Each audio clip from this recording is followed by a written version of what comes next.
ট্রাম্পের ইরান বিজয়কে মিথ্যা আখ্যা দিয়ে ভাষণ বয়কট করলেন হ্যারিস, ক্ষুব্ধ রিপাবলিকান শিবির।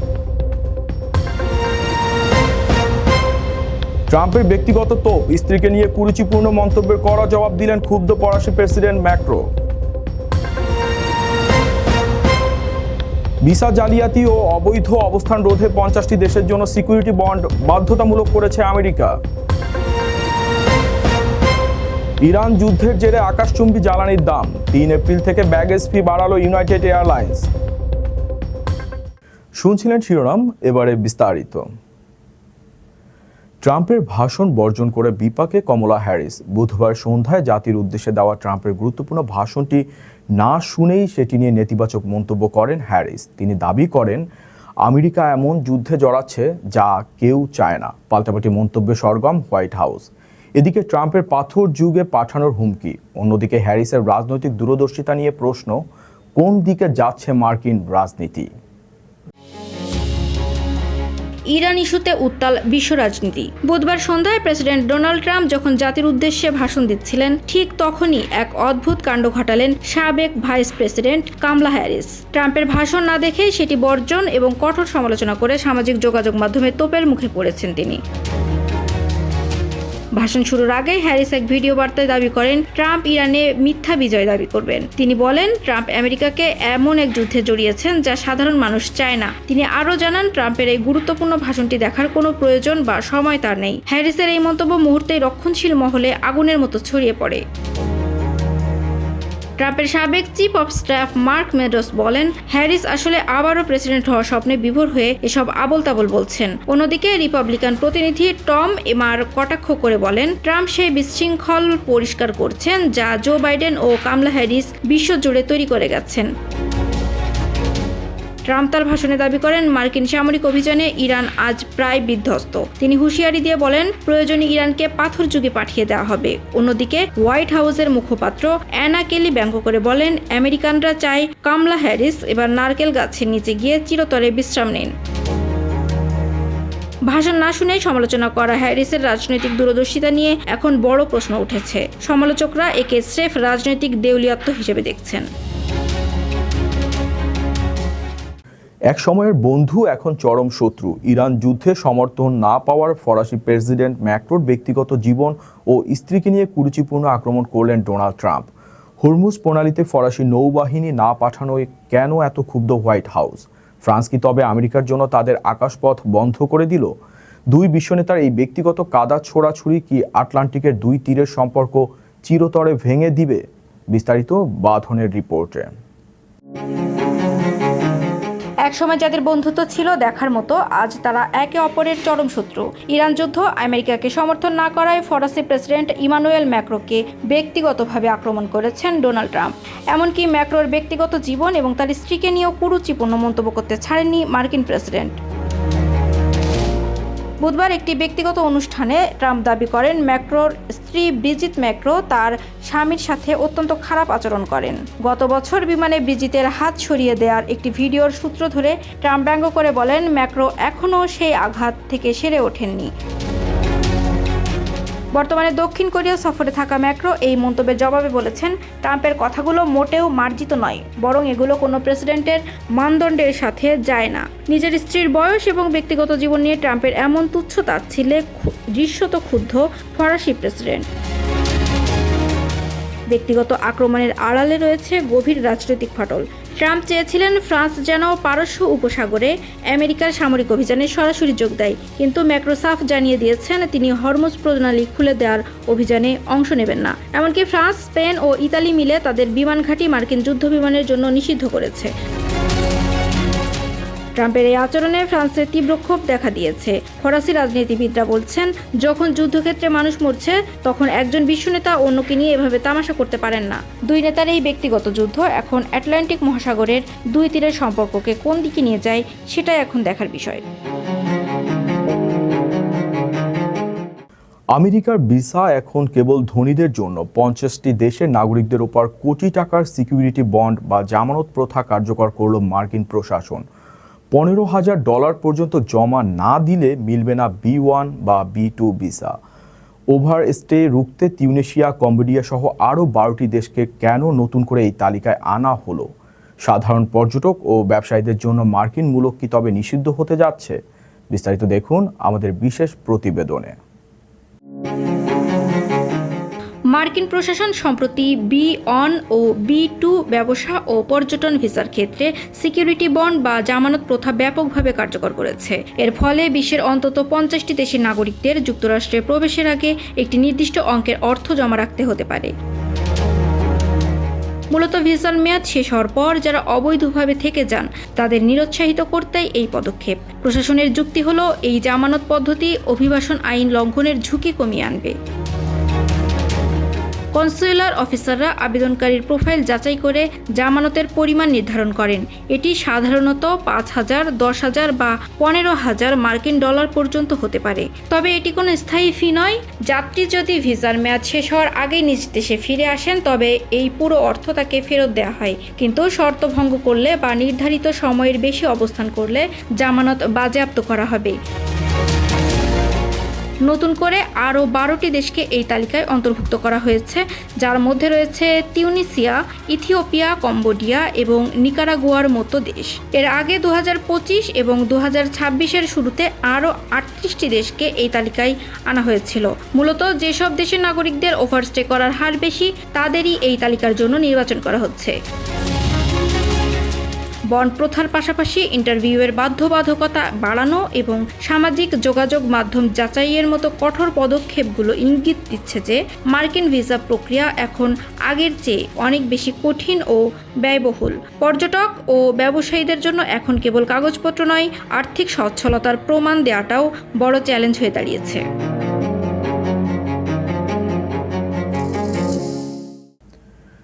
বিলিয়ন ডলার খরচ করেও পচা খাবার আর দুর্গন্ধযুক্ত পানি। টেক্সাসের ক্যাম্পিস্ট মন্টানায় অভিবাসীদের মানবেতর জীবনের চিত্র সামনে এনেছে ডেমোক্র্যাট নেত্রী ভেরেনিকা এসকোবার। চলতি বছরের প্রথম 3 মাসেই 14 জনের মৃত্যু মার্কিন প্রশাসনের জন্য বড় চ্যালেঞ্জ হয়ে দাঁড়িয়েছে।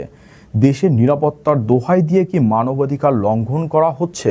দেখুন ক্যাম্পের ভেতরের আসল চিত্র। টেক্সাসের এল পাসোতে অবস্থিত আমেরিকার বৃহত্তম অভিবাসী বন্দিশালা ক্যাম্প ইস্ট মন্টানা। $1.2 বিলিয়ন ব্যয়ে নির্মিত এই বিশাল স্থাপনাটি এখন বিতর্কের তুঙ্গে। সম্প্রতি এক সরকারি তদন্তে এই ক্যাম্পে 49টি ভয়াবহ অনিয়ম বা নিয়ম লঙ্ঘনের প্রমাণ পাওয়া গেছে। আইসের নিজস্ব তদন্ত প্রতিবেদনে জানানো হয়েছে এই 49টি ত্রুটির মধ্যে 22টি ছিল শক্তির অপব্যবহার ও নিষ্ঠুরতা সংক্রান্ত। এছাড়া নিরাপত্তা ব্যবস্থায় 11টি এবং চিকিৎসা সেবায় 5টি বড় ধরনের ঘাটতি পাওয়া গেছে। ট্রাম্প প্রশাসনের অভিবাসন নীতির এই অন্ধকার দিকটি এখন বিশ্বজুড়ে সমালোচিত। পরিস্থিতি কতটা ভয়াবহ তা বোঝা যায় মৃত্যুর সংখ্যা দেখলে। 2026 সালের প্রথম 3 মাসেই আইস হেফাজতে মারা গেছেন অন্তত 14 জন অভিবাসী। এর মধ্যে 2 জন মারা গেছেন এই ক্যাম্প ইস্ট মন্টানাতেই। গত বছর এই সংখ্যা ছিল 31, যা গত 2 দশকের মধ্যে সর্বোচ্চ।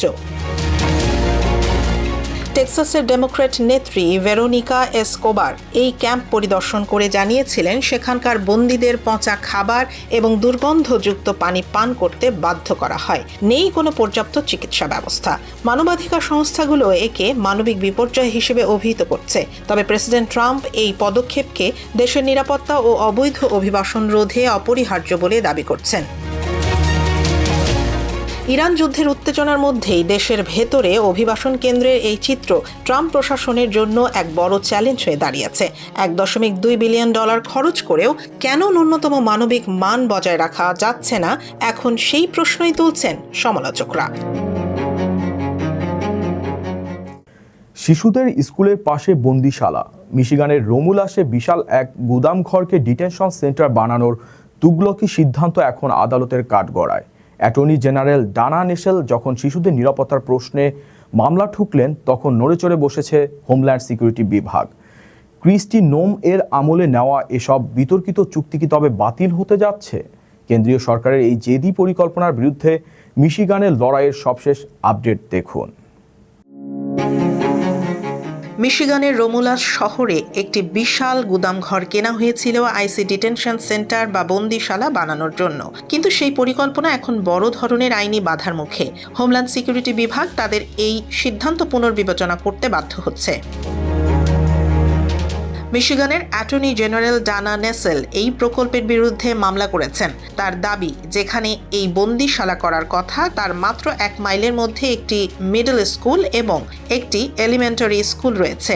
শিশুদের স্কুলের এত কাছে ডিটেনশন সেন্টার স্থাপন করাকে তিনি চরম অনুপযুক্ত এবং অনিরাপদ বলে অভিহিত করেছেন। শুধু মিশিগান নয়, সারা দেশ জুড়েই এমন আরও বেশ কিছু গুদামঘর কেনার প্রক্রিয়া স্থগিত করেছে হোমল্যান্ড সিকিউরিটি বিভাগ। অ্যাসোসিয়েটেড প্রেসের প্রতিবেদন অনুযায়ী সাবেক হোমল্যান্ড সিকিউরিটি সেক্রেটারি ক্রিস্টি নোম এর আমলে সই হওয়া সমস্ত চুক্তি এখন কঠোরভাবে যাচাই করা হচ্ছে। মামলার নথিতে আরও বলা হয়েছে, রোমুলাসের এই গুদামঘরটিতে বন্দিশালার জন্য প্রয়োজনীয় কোনো অবকাঠামো নেই। ফলে তড়িঘড়ি করে নেয়া এই সিদ্ধান্তটি এখন খতিয়ে দেখছে বর্তমান প্রশাসন। শিশুদের নিরাপত্তা বনাম কেন্দ্রীয় সরকারের ডিটেনশন সেন্টার, এই লড়াইয়ে শেষ পর্যন্ত জয় কার হবে? রোমুলাসের এই মামলা এখন সারা আমেরিকার ডিটেনশন সেন্টার নীতির জন্য একটি বড় উদাহরণ হতে যাচ্ছে। আকাশপথে ভ্রমণ এখন আরও ব্যয়বহুল। ইরান যুদ্ধের প্রভাবে জ্বালানি তেলের দাম বাড়ায় ইউনাইটেড এয়ারলাইন্স ব্যাগেজ ফি বাড়ানোর ঘোষণা দিয়েছে। 3 এপ্রিল থেকে কার্যকর হওয়া এই নিয়ম প্রথম ব্যাগের ফি $50 দাঁড়িয়েছে। তবে আগে ভাগে অনলাইনে বুকিং দিলে মিলবে কিছুটা ছাড়। অন্যান্য এয়ারলাইন্সগুলোও কি একই পথে হাঁটবে?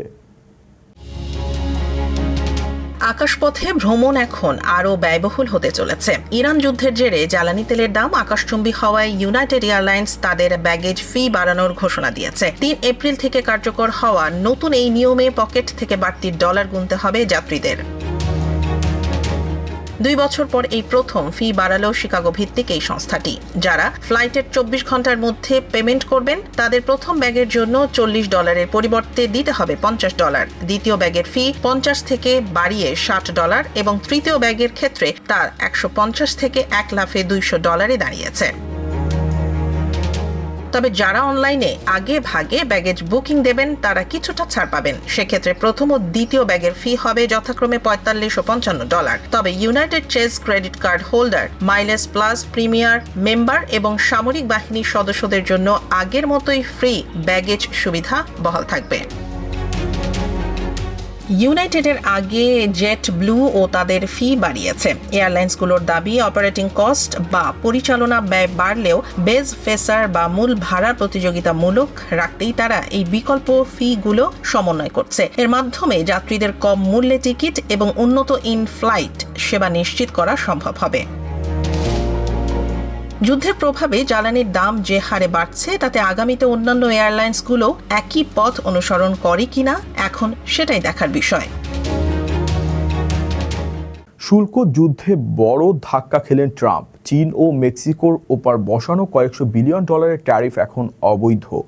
আদালত জানিয়েছে এই অর্থ সুদসহ আমদানিকারকদের ফেরত দিতে হবে, কিন্তু 5 কোটির বেশি আবেদনের চাপে স্থবির হয়ে পড়েছে সরকারি রিফান্ড পোর্টাল।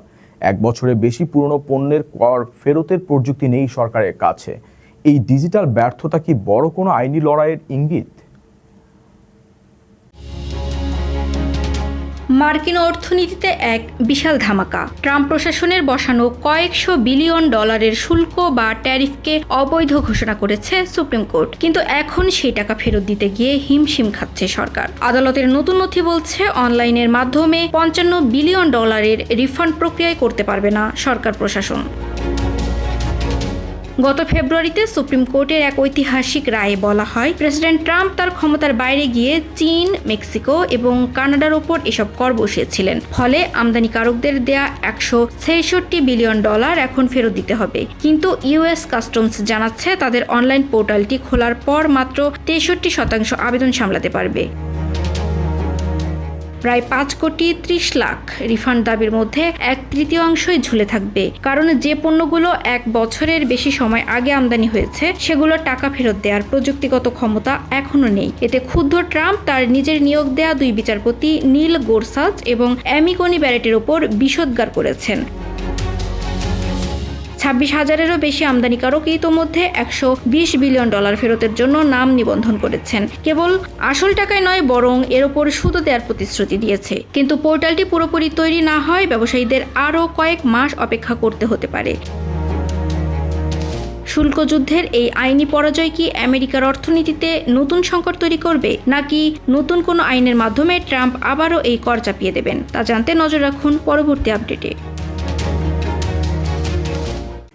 নিউ ইয়র্ক সিটির 10 লক্ষ মানুষের জন্য অবিশ্বাস্য সুখবর। সাবওয়ে আর বাস কি তবে এবার একদম ফ্রি? মেয়র জোহরান মামদানি আর সিটি কাউন্সিলের মধ্যে শুরু হয়েছে নজিরবিহীন ক্ষমতার লড়াই। একদিকে সবার জন্য ফ্রি বাস, অন্যদিকে দরিদ্রদের জন্য 100% সাবওয়ে। স্যার, কার পরিকল্পনা জিতবে? $80 কোটি বাজেট যুদ্ধে কি তবে সাধারণ মানুষের ভাগ্য খুলবে? নিউ ইয়র্কের এই মেগা প্রজেক্টের সব আপডেট দেখুন আমাদের প্রতিবেদনে। নিউ ইয়র্ক সিটির 10 লক্ষাধিক মানুষের জন্য সুখবর। এবার হয়তো বাস ও সাবওয়েতে যাতায়াত করা যাবে একদম বিনামূল্যে। কিন্তু এই মহৎ উদ্যোগ ঘিরেই শুরু হয়েছে সিটির শীর্ষ নেতাদের মধ্যে ক্ষমতার লড়াই। একদিকে সিটি কাউন্সিল আর অন্যদিকে মেয়র জোহরান মামদানি। বর্তমানে নিউ ইয়র্কে ফেয়ার্স প্রকল্পের আওতায় স্বল্প আয়ের মানুষ 50% ছাড়ে যাতায়াত করতে পারেন। তবে সিটি কাউন্সিল প্রস্তাব করেছে এই ছাড় বাড়িয়ে 100% করা হোক, অর্থাৎ যোগ্য নিউ ইয়র্কবাসীদের পকেট থেকে আর 1 পয়সাও খরচ করতে হবে না, পুরো খরচ বহন করবে সরকার। কিন্তু মেয়র মামদানির পরিকল্পনা আরও বড়। তিনি কেবল নির্দিষ্ট কয়েকজনের জন্য নয়, বরং সমস্ত নিউ ইয়র্কবাসীর জন্য বাস চলাচল পুরোপুরি ফ্রি করার প্রতিশ্রুতি দিয়েছেন। তবে মেয়রের এই ফ্রি বাস স্বপ্ন পূরণ করতে প্রয়োজন বছরে প্রায় $80 কোটি, জানিয়ে আপত্তি তুলেছেন খোদ governor Kathy Hochul. City council অভিযোগ করেছে মেয়র মামদানি তার বাজেটে MTA-কে পর্যাপ্ত অর্থ দিচ্ছে না, যেখানে কাউন্সিল $15 থেকে $17 দরিদ্রদের জন্য ফ্রি রাইড নিশ্চিত করতে চায়, সেখানে মেয়রের পরিকল্পনা বাস্তবায়নে বিশাল বাজেট ঘাটতির আশঙ্কা করা হচ্ছে। শেষ পর্যন্ত কার পরিকল্পনা জয়ী হবে? 10 লাখ মানুষের জন্য ফ্রি সাবওয়ে নাকি সবার জন্য ফ্রি বাস? নিউ ইয়র্কের রাজনীতির এই বাজেট যুদ্ধ এখন সাধারণ মানুষের যাতায়াতের ভাগ্য নির্ধারণ করবে। এই ছিল Bangla one TV prime time নিউজে। পরবর্তী প্রাইম টাইম নিউজ দেখার আমন্ত্রণ জানিয়ে বিদায় নিচ্ছি আমি, মোহাম্মদ সোহাগ শিকদার। এতক্ষণ সাথে থাকার জন্য ধন্যবাদ।